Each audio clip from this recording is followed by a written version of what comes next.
Thank you for staying with us. In a very first story, angry customers of microfinance company DKM this morning besieged their company's premises, vandalizing property and threatening to cause mayhem if their monies were not returned to them as earlier promised by the company's management. Correspondent Precious Semevo has more. The customers are here for their money, the monies that they invested in this particular, financial services, that is a DKM. We all know that the story of a DKM moratorium was placed on it. It was taken off, but they had some payment plans, but that has not been followed to the latter.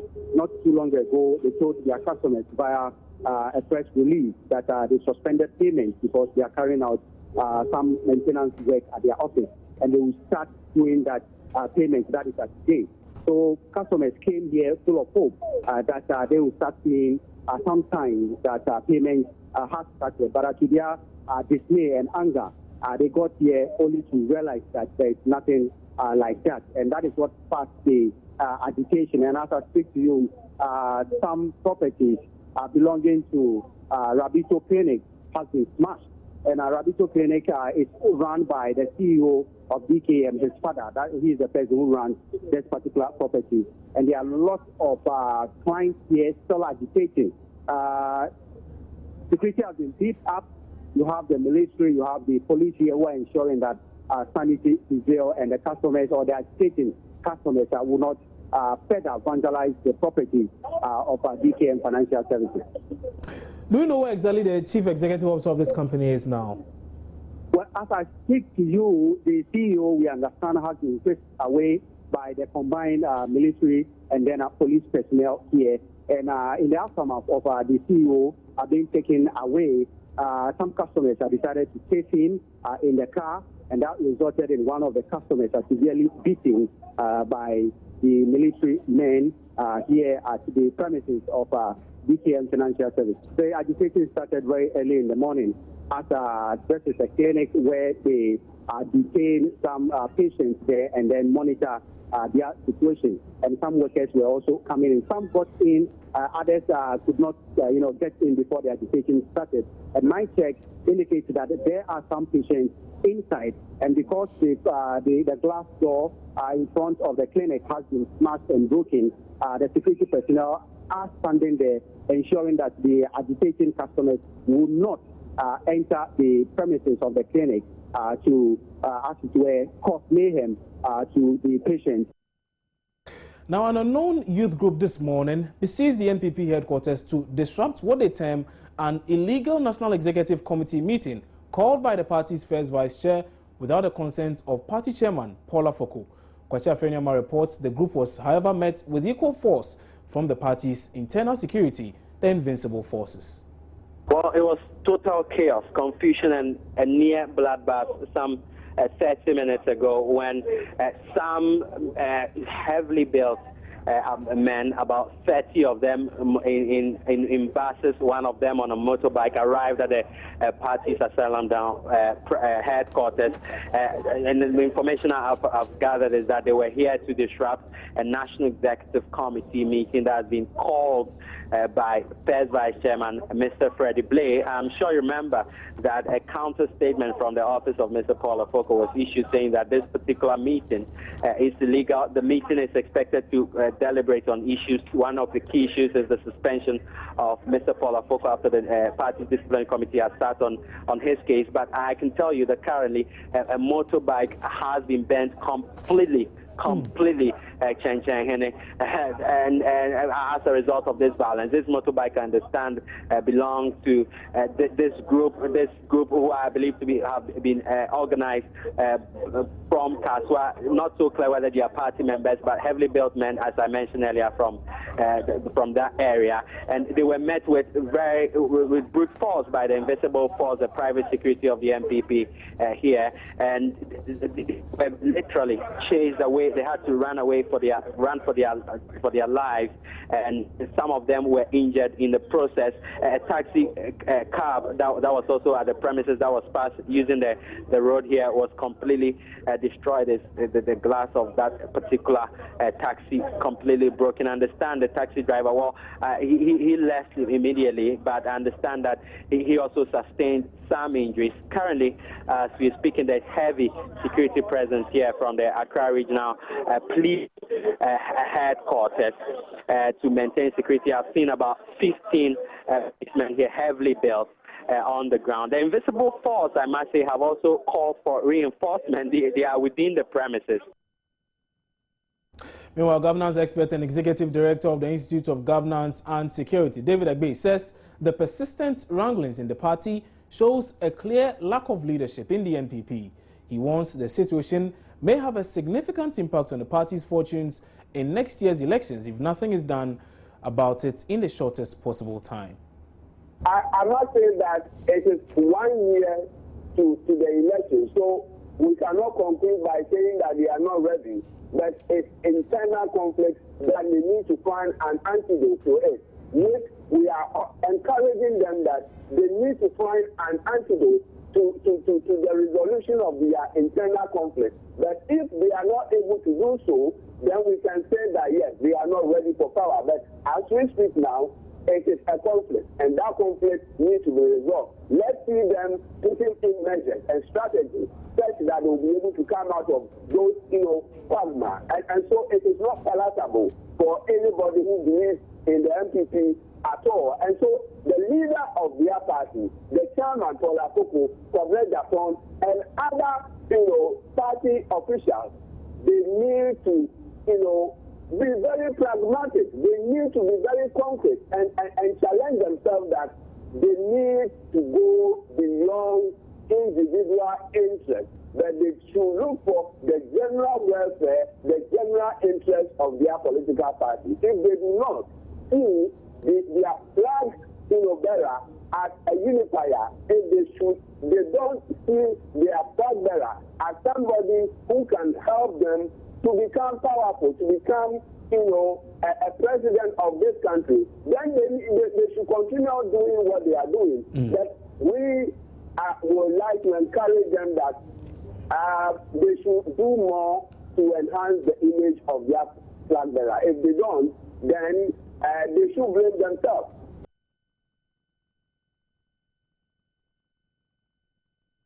Well, joining me on the lines now is my colleague Kwachi Afreniam, who is live at the NPP headquarters with some updates on this particular situation. Okay, well, I'm told a first line has dropped there. We'll try and bring him back on. But away from that, the Christian Council of Ghana is raising red flags over the unending debate on whether or not the country needs a new voters register.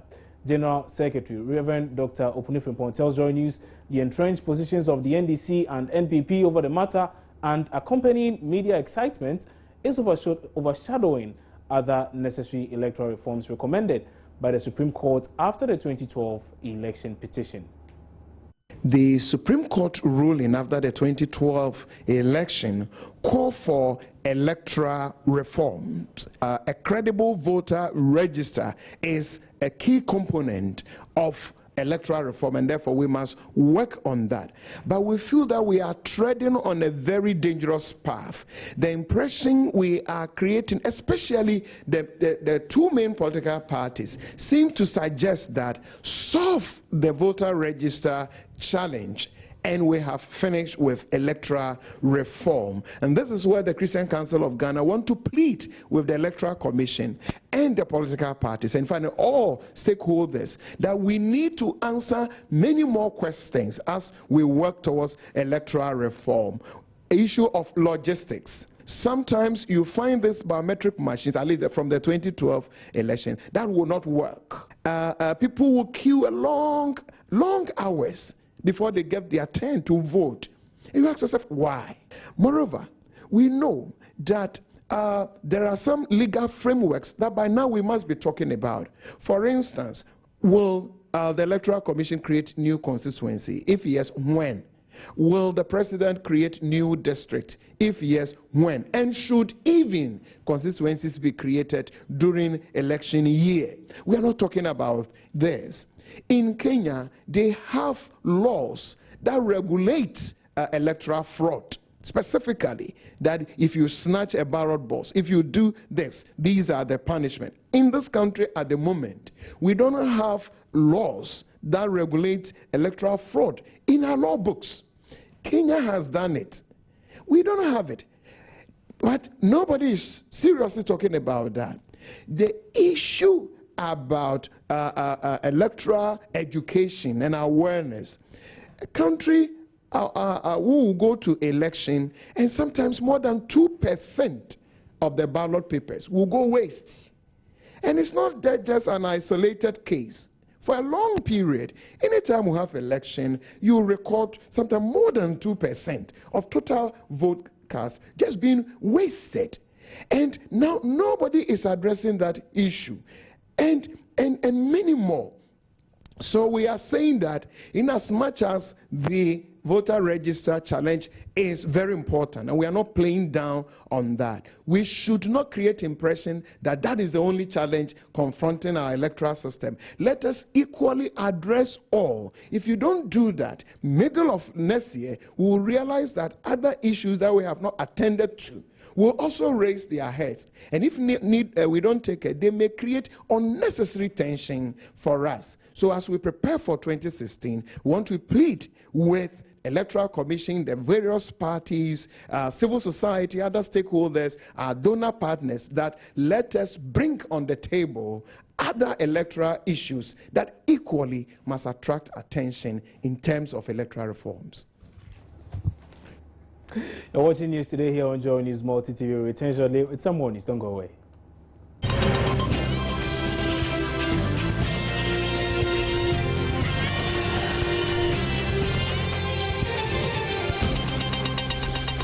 Thanks for staying on news today. Now to our earlier story, where an unknown youth group this morning besieged the NPP headquarters to disrupt what they term an illegal National Executive Committee meeting called by the party's first vice chair without the consent of party chairman Paul Afoko. Joining us, Kwacha Frenyama is live on the ground and joins me now with more on this. Afre, what's the situation at the NPP headquarters as we speak? Well, uneasy calm has returned to the party's headquarters. Dozens of police officials arrived at the venue just about 5 minutes after the violent clashes here. And let me tell you exactly what happened. About 2 hours ago, some heavily built men arrived. About 30 of them arrived at the Asylum Down headquarters where this National Executive Committee meeting is taking place. They arrived in buses, and one of them was on a motorbike. These men are believed to be supporters of party chairman Paul Afoko from the Kasua area. Even before they could make their way to the main entrance of the headquarters, the party's private security, that's the invisible forces, met them with some fierce opposition, chasing them with cutlasses, machetes, and the process, a number of them were injured. And the motorbike they came with, they arrived here with, was completely bent. A taxi that was also passing by had its glass completely destroyed. That vehicle has been badly damaged. But I can tell you that most of the National Executive Committee members have arrived here. The meeting, in fact, started some 30 minutes ago, despite another threat by the pro-MPP vigilante group, the Bolgatanga Bulldogs, that they will disrupt the meeting, that quote-unquote blood will flow if the meeting even takes place at all. That meeting is in session, being chaired by Chairman Freddie Blay. So who else, which other executives, national executives, do we have at this particular meeting? Well, you have the likes of National Youth Organizer Samia Oku, you have the National Organizer John Buedu. I've also seen Hackman Owusua Ajima, another top gun of the NPP and chairman of the National Council of Elders of the New Patriotic Party. Understand that the meeting or information I've picked up from the happenings at this meeting currently is that the first issue on the agenda is already being discussed. whether or not Paul Afoko should be suspended. The party's disciplinary committee has already taken its stance on this, saying that the chairman should be suspended. And information I've picked up from sources within the party's disciplinary committee is that on 4 separate occasions, Paul Afoko failed to respond to calls to the invitation of the disciplinary committee. In fact, on the first occasion, according to my sources, he said that his father had died. On the second occasion, Paul Afoko said that he was too tired. On the third occasion, he didn't appear here himself. He said that he sent his lawyers to tell the committee that they should rather deal with the issue, quote unquote, at home. On the second occasion was that 2 days ago, the committee members, I have learned, waited for him for hours. He never turned up. So they have taken their decision irrespective. He literally, according to some members of the committee I've spoken to, essentially, really, waived his right to be heard on this matter. They had to make their decision anyway. They had to deal with it within a particular time. And I understand as well that with this discussion coming on the board at this National Executive Committee meeting, many of the members already agree that Chairman Paul Afoko should be suspended. We'll know the final decision after this meeting is over. But now, majority, from what I'm learning, agree that the disciplinary committee's meeting based on a recommendation by the party's National Council of Elders should go the same way. I see. But do we have any idea where Chairman Paul Afoko may be as you speak? Obviously, he's not at the party headquarters. Certainly. Paul Afoko, I can tell you, from what I've learned from sources close to him, is in the country. Well, Mr. Kwabena Japan, Nana Akufo-Addo, they are not around. These are the 2 big officials who are not around. But it's not so surprising Nana Akufo-Addo is not here. I've learned he is out of the country. Mr. Kwabena Japan as well, I understand, has traveled. The other National Executive Steering Committee member who is very well known to be aligned to the Paul Afoko Kwabena Japan faction, Sami Crab, is also not in the country, so certainly not at this particular meeting. Paul Afoko did not attend at all because he says this meeting is illegal. He, as chairman, is the only one mandated to call such a meeting, and especially when he's within the jurisdiction. First Vice Chairman Freddie Blake cannot convene a National Executive Committee meeting without his consent. Very well, Kwachi Afre. Now, many thanks for that update. That was a reporter, Kwachi Afre Nyama, live from the grounds there at the NPP headquarters at Asalamdam. But away from politics now, like John the Baptist in the Bible, some people believe he's insane.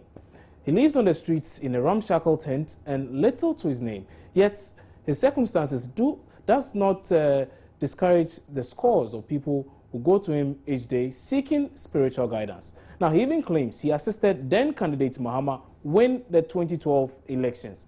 Join News' MFA Atiamwa Ele brings you a story of a man who calls himself the Living Covenant, professing to have the means to interfere with fate. He comes across as a mad person per his physical appearance. But is he really insane? Somebody passing by would think that you are mentally challenged. You don't look. Are you mad, if I should ask? I'm not mad. You know who people that normally concluded that way? People that knew that I came to this country to arrest, expose them. He eats and sleeps on heaps of tattered clothes on the pavement. He marks his territory with torn umbrellas. Living Covenant tells me he is a royal, a statement he confirmed by showing off the numerous rings on his fingers. It seemed the rings are doing more harm to the poor fingers than good. Aren't they hurting your fingers? Yeah, I was putting on some black engine oil to soften it for me. But these days, I don't want to disturb myself. All I want is what you're asking me, just to leave the street side, to come in a very cleaner place. I asked him where he came from and how he ended up here. Living Covenant said he was born and schooled in the UK, He read psychology at the Chelsea University in the UK, a claim I was hard-pressed to verify via Google. He said he also came to Ghana purposely to assist President Mahama to win the 2012 election. I came in because of John Dramani Mahama and the rest of them. You came here because of John Dramani Mahama. Why? What exactly? Because my living Covenant Royal household. Is your living? Covenant Royal household. What does that relationship mean? My mother gave birth to him. Oh, okay.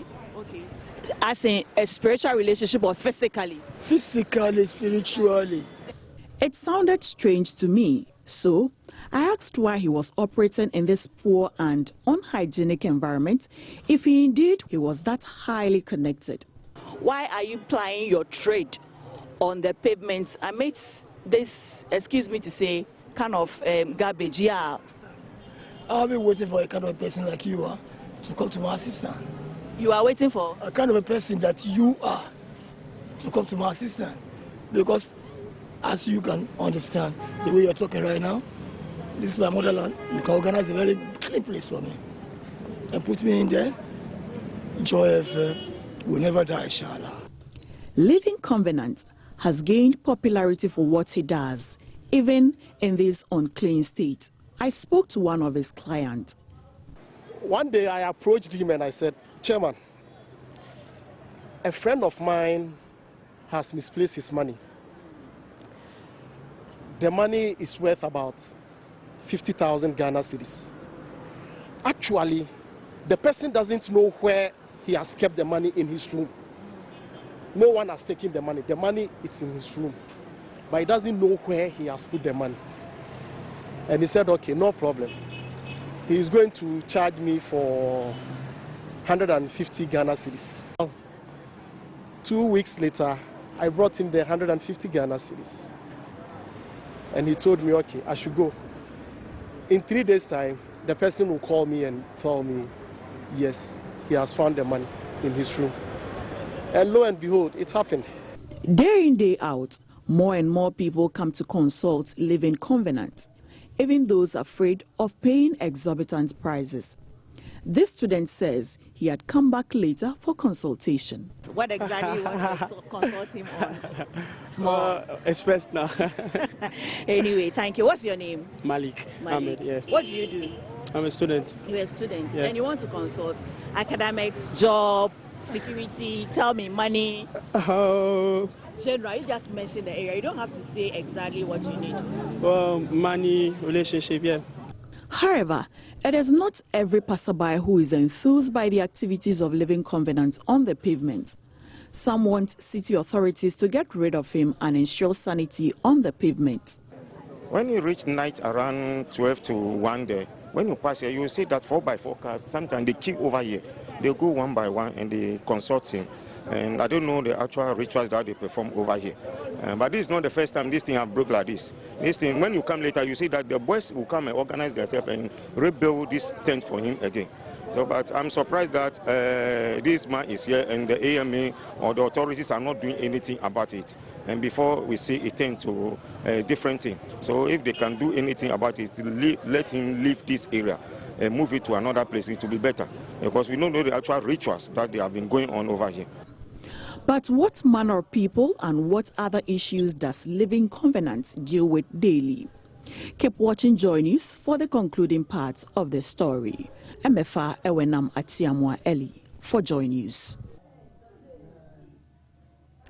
Well, I do not know whether you wish to consult him, but if you do, you can get in touch with Emefa Atiamwa Eli. But away from that, for many people, respraying their leaky gas cylinder bottle is a way to save money. But that may not be so smart after all.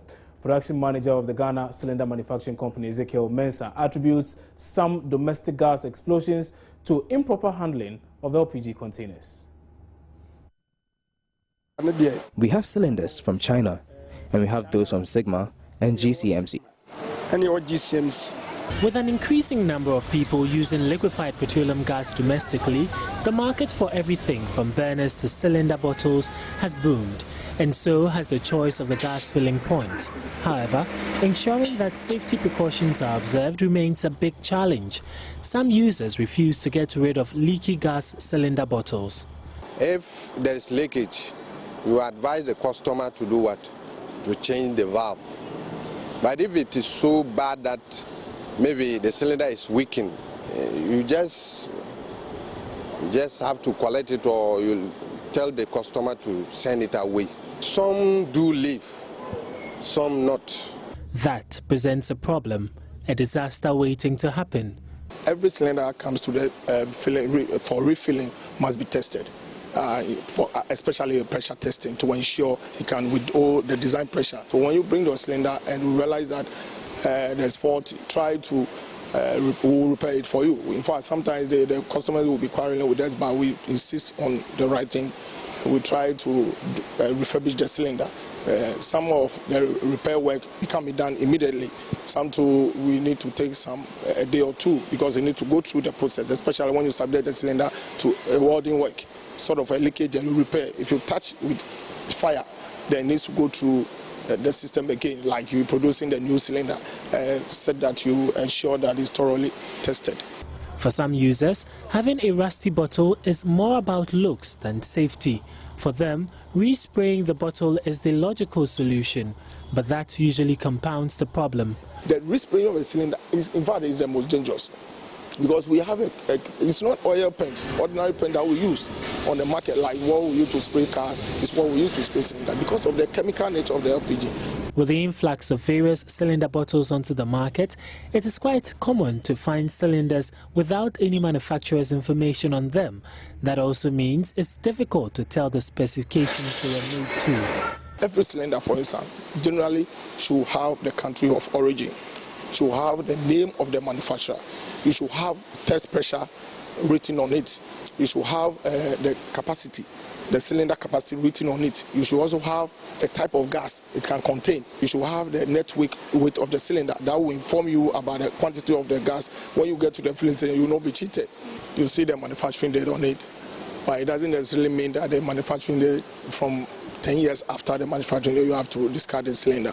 What it means that when you start using the gas itself, maybe the first day you introduce gas into it, then after 10 years, continue usage, you need to discard the cylinder. But we advise from, as we've been, the experience tells us that it's even important to bring it 5 years to be tested before even the 10 years lifespan expiration. Some ingenious users improvise with stones and other types of weights to keep the regulators in place. But production manager of the Ghana Cylinder Manufacturing Company, Ezekiel Mensah, says that is not very clever. You will not go and buy a cylinder and you will be asked to put a stone on it, or we don't sell cylinders together with stones. That means that there's a problem over there which needs to be addressed. Most of the time, these things happen because there are leakages, either caused by the washer or the rubber seal in the valve of the cylinder. Sometimes it is the gripping of the regulator to the valve on the cylinder, and that is the problem. If the gripping loses the strength, it cannot grip the valve very well, and that will cause the regulator leakage.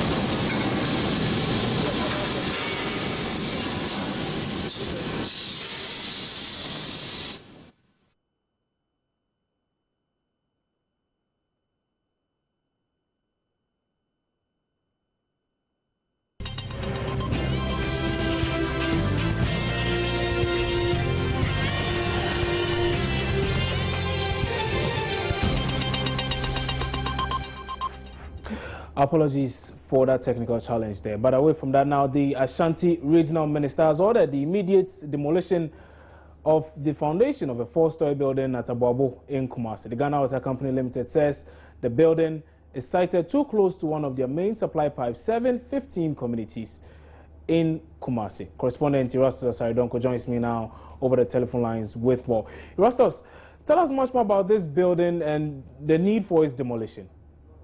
Well, it's a 4-story structure sited close to the main Awaga Junction Airport Runabout Road. Now, it's also close to the Ghana Water Company's depot on that stretch. Now, authorities are saying that, one, that particular site for that building does not fall within the development plan of the Asokore-Mampong municipality. And then, two, the Ghana Water Company is raising serious concerns about how close it's sited to their main distribution pipe, which serves parts of Kumasi, about 15 communities, including the Kwame Nkrumah University of Science and Technology. And that they say they've tried on several occasions to warn this developer to stop the building because it could damage the pipe and bring water supply to these areas to a halt. Now, he has failed to do so and has sent the assembly to court. Now, this morning, the MC for Asokore-Mampong was here, the regional minister was here. He explained to him, showing him documents and the development plan of Asokore-Mampong municipality, which indicates that the building does not fall within where it is sited. And so the regional minister ordered that they should demolish it. Currently, as I speak to you, it has been demolished, and the angry reactions that were recorded is that of the developers themselves, and then some party people who disagree, and they think that the developer is a party man, and so the development must be allowed to continue.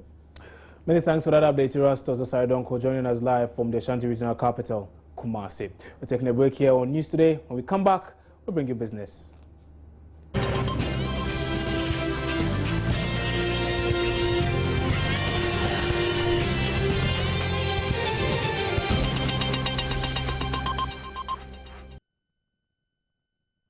Some business stories now, and the Obuasi mine will be given the needed attention and support despite declining prices of gold on the world market. Now, that's the assurance coming from the group chairman of Anglo Gold Ashanti, Saifo Pitiana.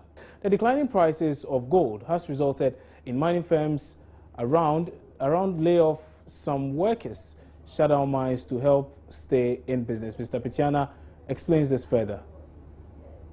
Ghana is an established gold mining economy, and I would dare say that there is a future for Obuasi. If we didn't think so, we wouldn't have put over $1 billion that we have in the past period of 10 years that we've been associated with the mine. Indeed, we have been engaged with government, and you will have heard recently that we have found a partner who has done a lot of work with us in different parts of the continent, of the African continent, understands how to operate in our environment, because we believe that the mine requires two strong partners working together with local partners to ensure that that mine is turned. It's got a great potential. Otherwise, we would have closed the mine and thrown the keys out and left for other opportunities. The reason why we're still around and sticking around is because we think that there's a great prospect there. And there's assurance to those communities who still don't know about the future going forward? Well, we have had a very extensive engagement with the community, from labor to people who live in the vicinity of the mine, the traditional leaders, political leadership, government, and others. There is a general understanding of what we're trying to do there, and how we reposition the Obuasi mine to be a sustainable, high-grade, first-class mining operation. We think that it's possible to do it. If we didn't think so, we wouldn't be around. Now, government ended the first 7 months of this year spending more than the revenue immobilized. Latest figures covering its revenue and expenditure patterns show that it missed out on its spending targets.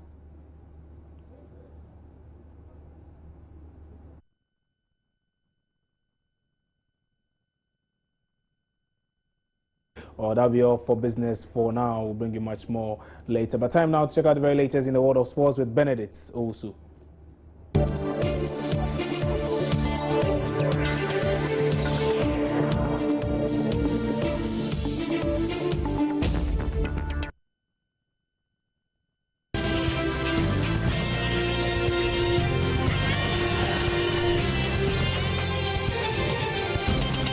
time now for entertainment, and as usual, Gladys Osei-Redu has joined me here in studio. Gladys, hey, Governor. What do you have in entertainment today? You know, Hits FM is unearthing DJs, giving DJs the platform to outshine what they've been doing to themselves now. So there's a contest, and who gets to win gets a bigger platform to sell himself as the biggest, hottest DJ in the country. Yeah, I think so. You know, yeah. DJ? Yes, I know. That's the bit. Yeah, I wouldn't say that one, don't worry. Yeah, but Hits FM, our sister station, has launched the hottest DJ contest. The contest is to afford DJs, both upcoming and those already on the gig, the chance to sell themselves and brand themselves in a more proper way. Mark Okrekumante, programs manager of Hits FM, has been telling us more. First of all, why DJ competition? I actually came from that era where DJs were the stars, not Ufurian Ponsa, not Aliwa, not DJs were the stars. DJ Azikiza, DJ Young Joe, all of them before the DJ Blacks and the Andy Dusties, they took over from us. And so today we realized that the wild thing about DJing was dwindling. Mercury does DJ awards, but if we did not unearth new people into that market, very soon you wouldn't have even people to award. And so to unearth new talent in DJing, that's all we're trying to do. And you know what Hits FM stands for? We mean entertainment. Right, what's the name? My name is DJ MJ. All right, DJ, how does it feel? How do you feel about this whole competition that has been launched by Hits FM? It's a very good opportunity for the DJs out there. Most of the DJs out there don't even have a slot anyway. Meanwhile, there are opportunities in the radio station. But in Ghana, you know the situations to whom you know. But so giving us a platform like this is a great chance for everybody to exhibit their talent of what they know of DJing. DJing is an act, so if you know how to do it best, I'm sure it will sell you. All right, what are you looking out for? I'm looking out for a lot of skills, though I'm a participant, but I'm looking out for a lot of skills, and I'm looking out to build my confidence level, because when I'm able to build it, it can take me to places.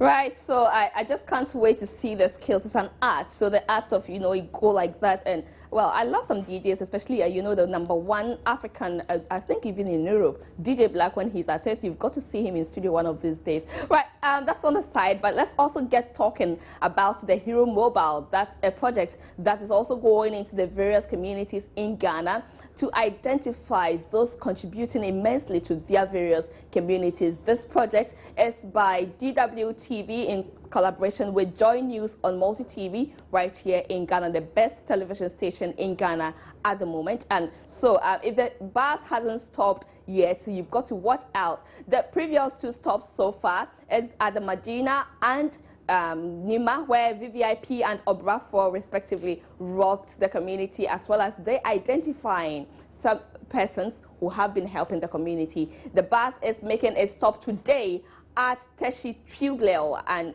so you've got to make a date with them, be there, tell your story, and be identified for that platform that would give you a bigger space to operate with within what you have been doing so far. Of course, from after today, the next stop will be tomorrow at La, where Gas Miller will be tailoring everything there within La community. So make a date with a Hero Mobile van, where it makes a stop today at Teshi, Tubleo, and La.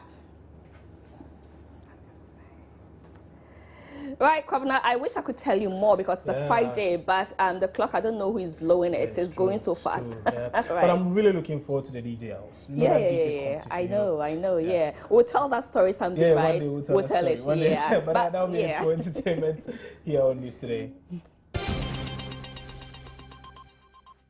And before we go, Joy News has learned that the suspected attacker who allegedly inflicted stab wounds on 3 persons at the Kwame Nkrumah Circle here in Accra was defrauded. Police in Nima have arrested 2 suspects in connection with yesterday's incident, which caused panic at the business center. Eyewitnesses say the chaotic incident was as a result of a deal gone bad. According to them, the suspect was demanding a replacement of dysfunctional laptop he had bought at Tiptoe Lane. Well, we'll bring you that full story at 3 p.m. That will be on the Pulse with Gifty Ando Apia. But that's how we wrap up news today here on Joy News Multi TV. My name is Kwabna Chencheni. For more news, do well to log on to myjoyonline.com. Have a great weekend.